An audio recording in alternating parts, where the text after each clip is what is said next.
Hello everyone, welcome to our channel Shiksha Vatsal. आज हम start करने वाले हैं क्लास 9 का पॉलिनोमियल चैप्टर। पॉलिनोमियल्स पॉलिनोमियल्स इसमें कांस्टेंट और वेरिएबल होता है। वेरिएबल को हम किसी भी अल्फ़ाबेट से डिनोट कर सकते हैं, A B C D Z तक। इसका कोई फिक्स वैल्यू हमें पता नहीं होता। कांस्टेंट ये कोई भी न्यूमेरिकल वैल्यू हो सकता है। इन दोनों के कॉम्बिनेशन से जो इक्वेशन बनता है उसे हम पॉलिनोमियल कहते हैं। इसके बहुत सारे टाइप्स होते हैं, जैसे कि सबसे पहले हम देख लेते हैं जनरल कांस्टेंट पॉलिनोमियल।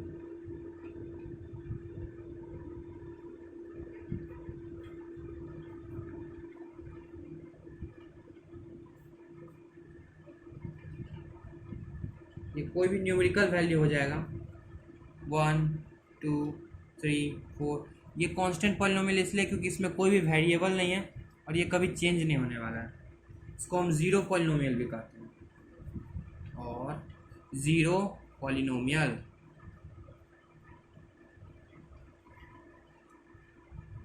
अब पॉलिनोमियल्स को टर्म पे भी बांटा गया है, जैसे कि एक हो गया मोनोमियल्स, दूसरा हो गया बाइनोमियल्स, तीसरा हो गया ट्राइनोमियल्स। देखिए ऐसे आगे जाता है। इसमें टर्म होता है, कांस्टेंट वेरिएबल नहीं। टर्म सिर्फ टर्म गिनाता है, कांस्टेंट या वेरिएबल उसको काउंट किया जाता है। जैसे कि मोनोमियल में कोई भी only one non zero term होना चाहिए। जैसे एग्जांपल में 5 हो सकता है, 7x³ हो सकता है। यहाँ कांस्टेंट x², यहाँ कांस्टेंट और वेरिएबल दोनों है और ये मल्टीप्लाई में, ये दो अलग अलग टर्म में नहीं है। बाइनोमियल में 2 + 5x, अच्छा 2 + 2 4 हो जाएगा। ये एक ही टर्म कहलाया है, दो कांस्टेंट ऐड हो रहा है। इस तरह दो वेरिएबल सेम डिग्री का ऐड होगा तो वो एक सम अप हो जाता है। तो ये एक कांस्टेंट और एक वेरिएबल का अलग अलग सम अप, तब ये दो टर्म हुआ। ये दो टर्म हुआ तो ये बाइनोमियल कहलाया।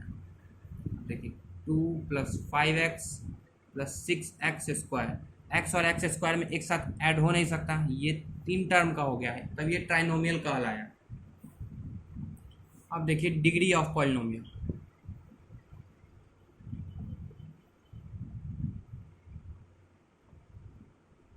पहले एक general equation, ax² + bx + c।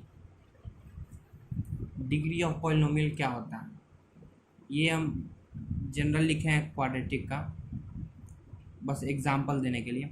Degree of polynomial होता क्या है, किसी भी पॉलिनोमियल में वेरिएबल पे जो मैक्सिमम पावर होता है उसको हम उस पॉलिनोमियल का डिग्री कहते हैं। तो इसमें 2 है तो इसे हम सेकंड डिग्री कहेंगे। एग्जांपल देखिए, इसमें फर्स्ट आता है लीनियर पॉलिनोमियल। ठीक, इसमें देखिए एग्जांपल 3x + 5।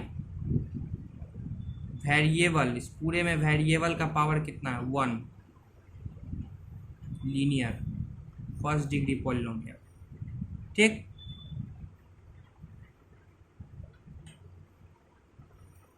अब सेकंड क्या होता है, क्वाड्रेटिक पॉलिनोमियल। ये वाला क्वाड्रेटिक पॉलिनोमियल। क्वाड्रेटिक पॉलिनोमियल का एग्जांपल देखिए,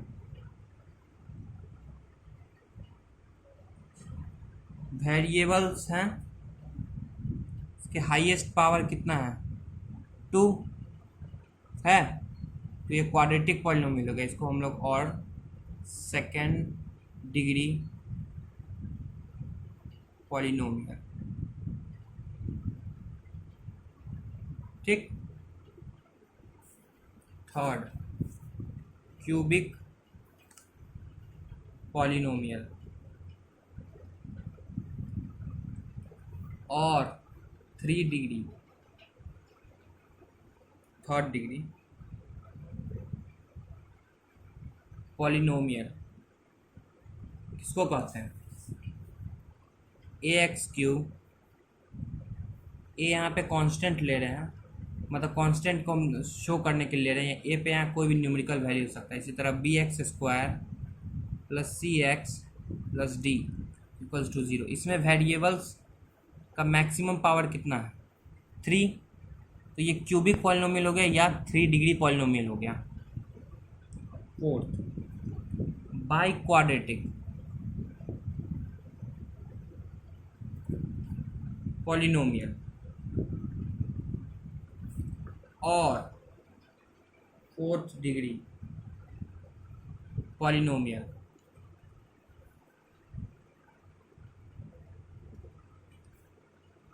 इसमें same ax4 plus B X cube plus C X square plus D X plus E is equals to 0। इसमें वेरिएबल्स में मैक्सिमम पावर 4 है, इसलिए 4th डिग्री पॉलिनोमियल। अब देखिए एक इम्पॉर्टेंट क्वेश्चन या समझ सकते हैं टाइप है, क्वेश्चन पर लिख लेते हैं। y पावर 2/3 प्लस 7 पे पावर 2/3 बताना है कि ये पॉलिनोमियल है कि नहीं है। अब एक नोट, कोई भी पॉलिनोमियल हो उसके वेरिएबल पे नॉन निगेटिव इंटीजर पावर होना चाहिए। नॉन निगेटिव इंटीजर पावर मतलब कि वो निगेटिव नहीं होना चाहिए और इंटीजर होना चाहिए। यहाँ 2/3 है, ये पॉलिनोमियल नहीं होगा। ठीक, और एक example x square plus 3x plus 4 variable पे नॉन निगेटिव पावर है, ये पॉलिनोमियल होगा, 2nd डिग्री पॉलिनोमियल होगा। ठीक, आपको कुछ क्वेश्चंस दिख रहे होंगे 5। अब वीडियो को पॉज करके इसको एक बार ट्राई कर लें। हम आपका उसका इसका इसमें निकालना क्या है कि कोफिशिएंट ऑफ एक्स स्क्वायर। अब इसका सॉल्यूशन बताते हैं। देखिए पहला क्वेश्चन, सबसे पहले सेक्शन पहला क्वेश्चन में यहाँ पे एरर है, बाकी सारा क्वेश्चन सही है। पहला क्वेश्चन देखिए, सबसे पहले तो कोई भी पॉलिनोमियल दिया हुआ है, जैसे जैसे पावर है उस फॉर्म में सबसे पहले लिखेंगे। -x² सबसे पहले प्लस 8x प्लस 4। अब यहाँ पे माइनस दिया हुआ है, मतलब -1 इंटू x² है। x² का कोफिशिएंट क्या हुआ? Coefficient of x² is equals to -1। ठीक, इसी तरह ये भी था। अब यहाँ देखिए 9x² plus 5x plus 2 coefficient of x² is equals to 9। अब इसमें देखिए -5x² प्लस 2x माइनस 7। पहले x² वाले को लिखे, फिर x, तब x पावर 0 वाले को लिखा। अब x² का कोफिशिएंट कितना है? -5। सेम इसमें भी करेंगे, 3x² प्लस 4x माइनस 9। यहाँ पे कोफिशिएंट ऑफ x² 3 है।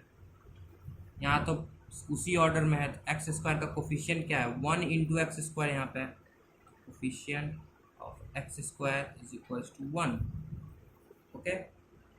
अच्छा एक और बात, अगर कोई भी कांस्टेंट दिया हुआ है 1, ठीक, और पूछे इसका कितना डिग्री है, तो कितना होगा इसका डिग्री?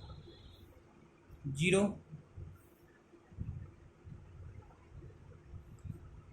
x पे पावर 0 इज इक्वल्स टू 1 होता है। किसी पे भी पावर अगर 0 हो तो उसका वैल्यू 1 हो जाता है। अगर यहाँ पे 1 लिखा हुआ है तो यहाँ पे इंटू एक्स पे पावर 0 है। उसे क्वेश्चन के लिए हम ये आपको बता रखी है। देखिए जैसे कि ये क्वेश्चन है, पूछ रहा है कोफिशिएंट ऑफ एक्स स्क्वायर और दिया हुआ है यहाँ पे कांस्टेंट टर्म -2/3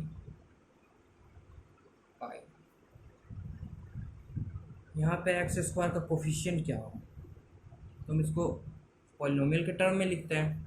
कैसे लिखेंगे, पहले जनरल क्वाड्रेटिक इक्वेशन का क्या होता है, A X square plus B X plus C में यहाँ पे इंटू एक्स पावर 0 होता है, X power 2, X power 1, X power 0।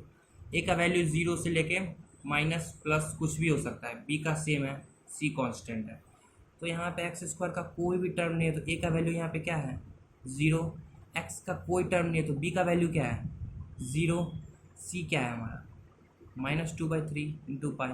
तो 0x² plus 0 into x plus मतलब -2/3 पाई। तो कोफिशिएंट ऑफ एक्स स्क्वायर क्या हुआ 0।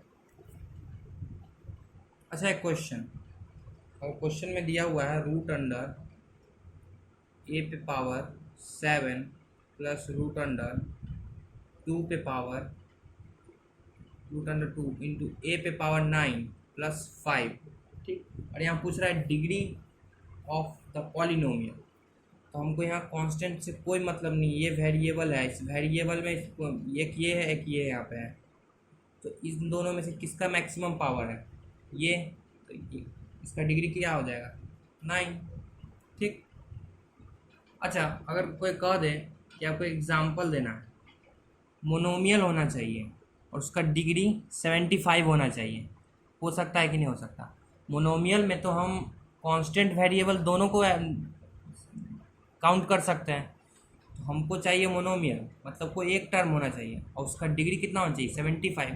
तो हम एक्स पे पावर 75 लिख देंगे और कोफिशिएंट कुछ भी हो सकता है, इसका ये मान लेते हैं वो 1 2 3 हो गया हमारा, ये मोनोमियल भी है, ठीक। बस इसका वैल्यू यहाँ 0 नहीं हो सकता है, यहाँ पे अभी 1 पूरा पॉजिटिव और पूरा निगेटिव, क्योंकि मोनोमियल बोल चुका है और डिग्री 75 होना चाहिए, समझ गए। अगर बोल दे बाइनोमियल और डिग्री 50, तो बाइनोमियल हमको लिखना है, मतलब दो टर्म होना चाहिए। तो एक्स पे पावर 50 प्लस कोई वेरिएबल जिसका 50 से पावर नीचे होना चाहिए या कोई कांस्टेंट, यहाँ 5 मान लीजिए, हो गया। अच्छा एक क्वेश्चन है, find the coefficient of x power 4 इन, अब एक इक्वेशन होगा,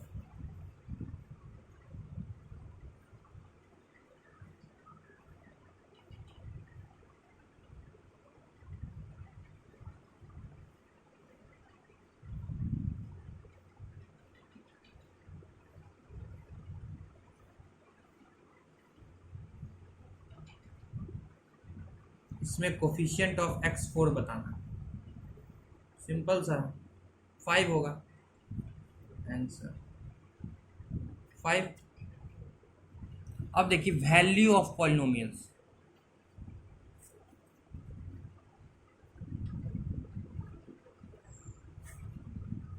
इसका मतलब क्या होता है, एक फंक्शन लिख रहे हैं, फंक्शन एफ एक्स, फंक्शन मतलब एफ एक्स, एक्स यहाँ पे क्या है एक्स का में आप कोई भी न्यूमेरिकल वैल्यू डाल सकते हैं और फंक्शन पूरा लिख रहे हैं।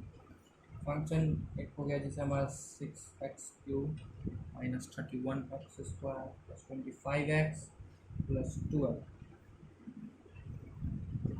अब हम x के जगह पे 2 डाल के देखेंगे कि इस फंक्शन में x बराबर 2 पे क्या वैल्यू आता है।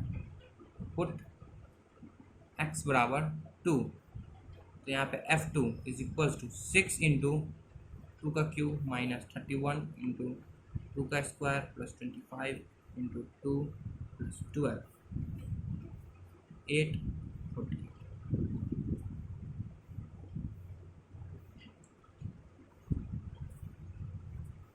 Sixty two 70 110।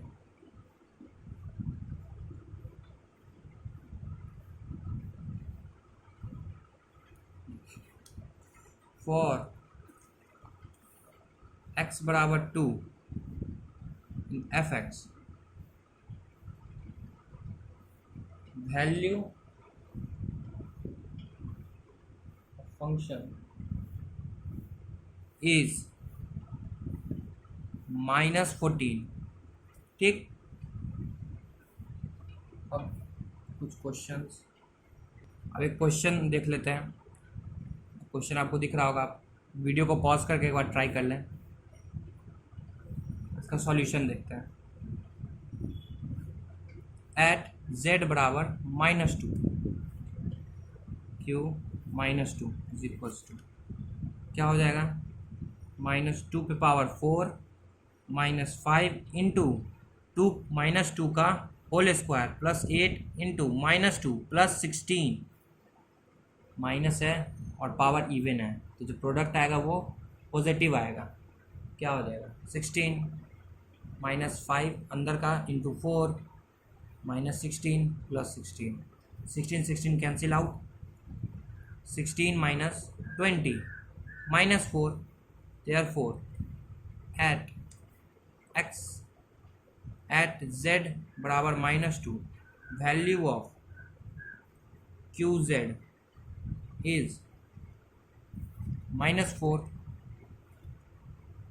ठीक, अब एक इम्पॉर्टेंट टर्म, उस समय हम लोग वैल्यू ऑफ पॉलिनोमियल निकाले थे, पर अब हम लोग जीरो ऑफ पॉलिनोमियल निकालेंगे। जीरो ऑफ पॉलिनोमियल क्या होता है कि ऐसा वैल्यू उस फंक्शन में डालें तो उस फंक्शन का वैल्यू ज़ीरो आ जाए। ठीक, तो हम उसे जीरो ऑफ ए पॉलिनोमियल कहते हैं, और वही वैल्यू उस फंक्शन का रूट्स होता है। आगे पढ़ेंगे रूट्स के बारे में।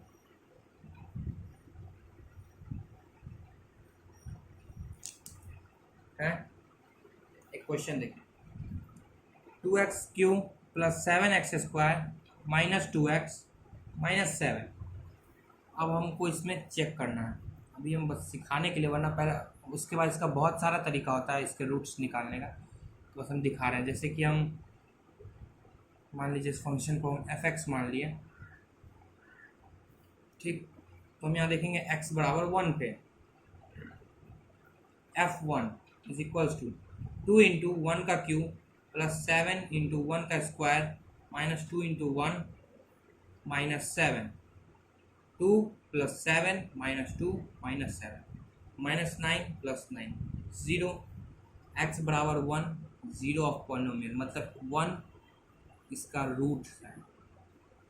अब एक और देखते हैं, x बराबर -1 f -1 2 इंटू -1 का क्यूब प्लस 7 इंटू -1 का स्क्वायर -2 इंटू -1 -7 -2 + 7 + 2 -7, फिर वही हुआ 0। मतलब x बराबर 1 और x बराबर -1 इसका रूट्स है। एक और आएगा क्योंकि क्यूबिक है, 3 रूट्स होगा, अभी 2 ही। अब एक क्वेश्चन देखिए, क्वेश्चन में पूछ रहा है कि वेरीफाई करना है 0 and 2 are the zeros of px बराबर x² -1। जीरोज़ यहाँ पे ये 2 नंबर दिया, हमको प्रूफ करना है जीरोज़ है। जीरोज़ मतलब क्या है कि अगर हम इसका वैल्यू इसमें डालें x बराबर 0 और x बराबर 2, तो इसका वैल्यू हमको 0 आना चाहिए। अगर नहीं आया तो ये जीरोज़ नहीं है। तो एट x बराबर 0 p0 0² -1 0, इसका रूट्स नहीं है, इसको जीरोज़ भी बोला था या रूट्स भी बोला था। अब एट x बराबर 2 p2 2 का स्क्वायर -1 4 -1 3, ये भी इसका जीरोज़ नहीं है। अच्छा, एक और बकवास सा क्वेश्चन है, इसमें दिया हुआ है कि देखिए क्वेश्चन पहले देख लेते हैं कि k निकालना है हमको। पॉलिनोमियल क्या दिया हुआ है, py is equals to 4y³ -16y² plus ky -5। और इसमें दिया हुआ है कि y बराबर 5 पे इसका वैल्यू 0 है, मतलब दिया हुआ है कि ये 5 इसका 0 है, रूट्स हैं, तो हमको के का वैल्यू निकालना है। तो एट y बराबर 5 पी वाई बराबर 0, तो हम डालेंगे वैल्यू 4 इंटू 5 का क्यूब माइनस 16 इंटू 5 का square plus 5k minus 5 is equals to 0। यहाँ पे सॉल्व कर देंगे इसको। 5 का cube 125 into 4 500 minus 400 plus 5k minus 5 is equals to 0। 100 बचेगा minus 5 95, 5k equals to minus 95, यहाँ प्लस था इधर चल जाता, के बराबर हमारा माइनस 90 आ गया। आज के लिए इतना ही, अगले वीडियो में इसके आगे का थ्योरी देखेंगे। Thank you.